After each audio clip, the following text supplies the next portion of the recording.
আমার তো কিছু টেকার দরকার, তো বন্ধুর ফোনটা আমার কাছে লয়েছে, দেখি বন্ধু ফোনটা দিয়ে আসি গে। ও, পিছনে দেখছি টেকা লয়েছে, আমারও তো কিছু টেকার দরকার, দেখি যাই যদি বন্ধুর কাছে কিছু টেকা পাই। বন্ধু, ধর তোর মোবাইল। দেখি তো টেকাটা আস নাকি ফোনের পিছে। টেকা তো আছে রে।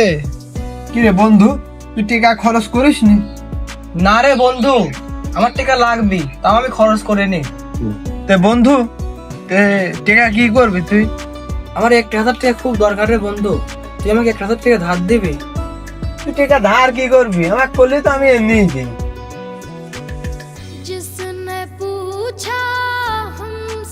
তোকে যে কি করে ধন্যবাদ দেবো রে বন্ধু, তুই যে আমার কি উপকার করলি সেটা তোকে আমি বলেও বুঝাতে পারবো না। সমস্যা নাই, বন্ধু তো বন্ধুর জন্যই। আসসালামু আলাইকুম। বন্ধু হওয়া তো সহজ, কিন্তু একজন বিশ্বস্ত বন্ধু হয়ে ওঠা বড়ই কঠিন। তো আপনার প্রিয় বন্ধুর কাছে এই ভিডিওটি শেয়ার করুন, আর আমাদের এই ভিডিওটি ভালো লাগলে লাইক, কমেন্ট এবং সাবস্ক্রাইব করে পাশে থাকবেন। সবাইকে ধন্যবাদ। আল্লাহ হাফেজ।